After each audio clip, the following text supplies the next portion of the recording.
Philadelphia, LeBron James now moving into third place on the NBA all-time scoring list on this layup right here in the second half of the game against Philadelphia, making it look easy. LeBron receiving love from the Philadelphia faithful and taking a seat on the bench to soak it all in. Can I take a look at that updated list, please? Now you see MJ, Kobe. Now LeBron sits ahead and only trailing Karl Malone and Kareem Abdul-Jabbar, sitting comfortably in the third slot on the all-time scoring list. So as we take a look at this right now, obviously this is a great moment in LeBron's career. But Wes, you mentioned something while we were in the break. What, a couple of thousand points away from Kareem Abdul-Jabbar? Like if you're over there doing the math, I can see you crunching the numbers realistically. And I know we want to enjoy this moment. However, we always want to look at the bigger picture. Does he have a legitimate shot to be number one on this list? Just call it roughly 4,700 points to get there. That's 237 games at 20 points a game. That's just under 3 years. So 3 years, 20 points a game. He can get to Kareem. And what's incredible about this list is LeBron is the only past first guy on this list. This is an incredible accomplishment. Incredible indeed, and he did a little in, I would say, more efficiency, a lot less shots than Kobe took to get it done, but obviously a different type of player. What's the most impressive thing, in your opinion, seeing what LeBron's been able to do, achieving this milestone? I think the fact that he's been healthy and he's been playing at an all-time level since he basically stepped into the league. And we take him for granted because we are in the social media age where we see a lot of videos, a lot of film. So we get tired of seeing it and we start the debate. But then he gets into the playoffs and he is extremely special down the stretch. He does special things with teams. Even though he hasn't won every championship or the majority, he's been dynamic and a once-in-a-lifetime generational player. Once-in-a-lifetime generational player, you said it, and that's accurate. So we potentially could have one player that we get to witness, see what I did there, that could be maybe the top player in points, possibly assists, possibly. Stockton is. Well, Stockton. Okay. That's the one that is like a reach. That might be a reach. But I'll just say this: could be possibly top five in points, rebounds, and assists once he's all said and done. I mean, it feels like it's Michael and LeBron in the debate for the top two, and that's no disrespect to anybody else. That's just how great this guy is. He does everything, and he defends. I mean, he's known for his chase down blocks. So it's just a tremendous, tremendous feat. It feels like every week we have a new accomplishment from LeBron.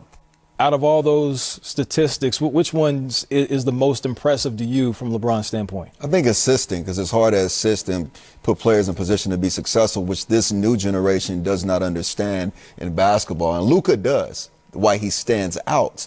Making your teammates better, being a playmaker with the ability to score and put players in position to be offensively effective is a great skill. NBA all-time leading scorers. You see Cap, you see the mailman, Kobe, LeBron, followed up by Michael Jordan. LeBron only 18 points away from passing Kobe Bryant and moving into third place on the all-time scoring list. Now joining us from Philadelphia, Tanya Ganguly joins us now. Kobe Bryant, obviously from Philadelphia, came out of high school straight into the NBA. LeBron James saw this and was somewhat of an inspiration for him. Speak on this story and how it all came together with LeBron.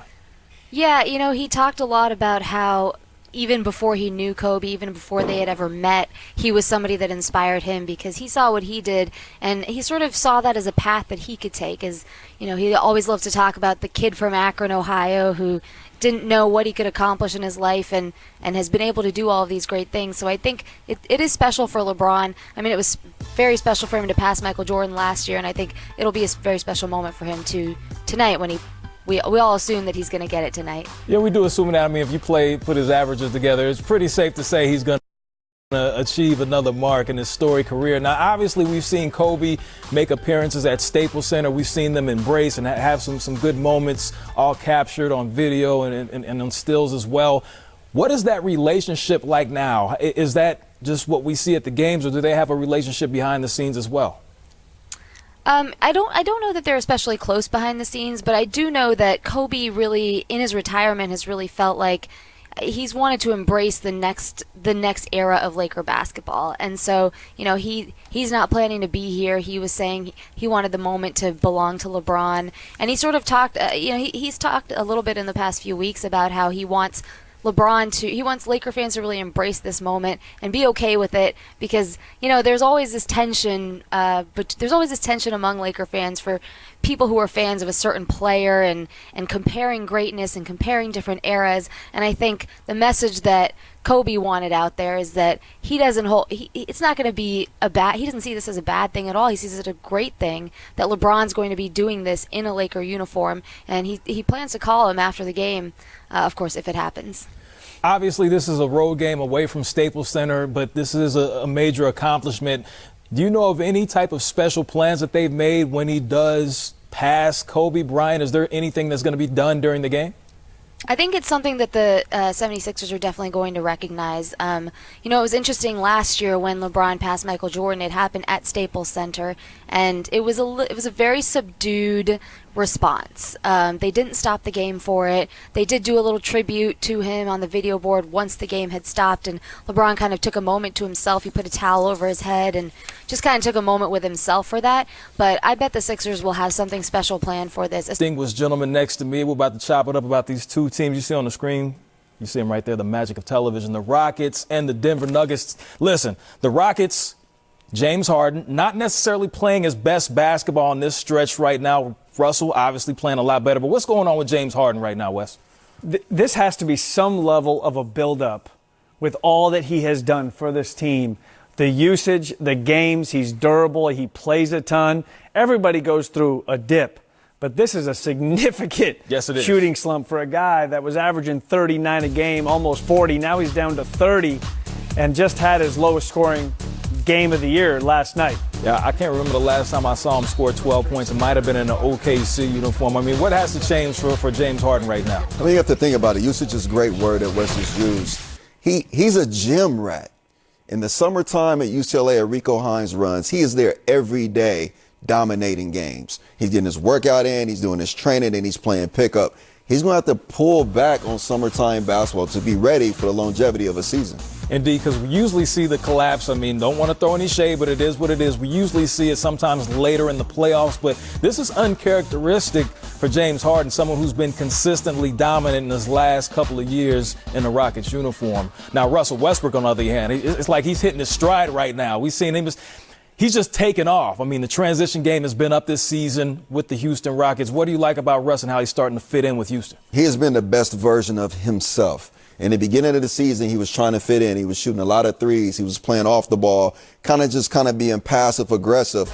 Russ knows one speed. That's all out or nothing. And then another great thing about Wes, I'm going to give, opponents a tip. Don't talk to him. Do not talk trash. He thrives off of confrontation.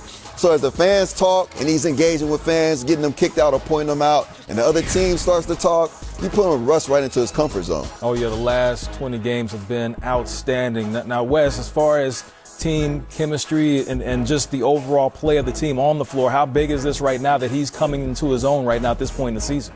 Well, they need it with the struggle that we just talked about with Harden. And these numbers, not that we needed another, justification for Russ to be an all-star, but this is a Western Conference reserve. I know he's a bubble name right now. He absolutely belongs on that all-star team. No question about it. Of course, those reserves will be named Thursday right here exclusively on TNT. But moving on, we've got to talk about the Denver Nuggets. Obviously, they're a team that's right in the thick of it on the top 4 seeds in the West. Now, are they truly a contender? I mean, we see right there they're sitting at the 4 seed. They fluctuated going between 3 and 2. Looking at this team as it's currently constructed, obviously one of the deepest teams in the league. How do you like their chances moving forward in the postseason potentially?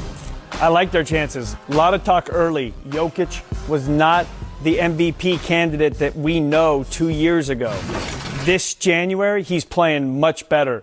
But this Denver team, they're dealing with all sorts of injuries right now. Millsap's out with the knee. We know Murray's out with the ankle. They've had guys in and out.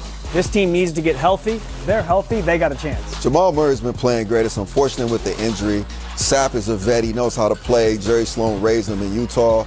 And this is interesting. Will the Thrill, to me, is the X factor. And this is why they can always be a contender, because they're still young. Young players grow throughout the season, and during the playoffs, you see young players take strides to become household names. Well, you talk about that young player. Right now, we see Jamal Murray, who's been out for the last 5 games. Everybody's talking about Michael Porter Jr. Now, he is a dynamic player, very efficient. However, should they be cautious with him in his injury history? I think injury history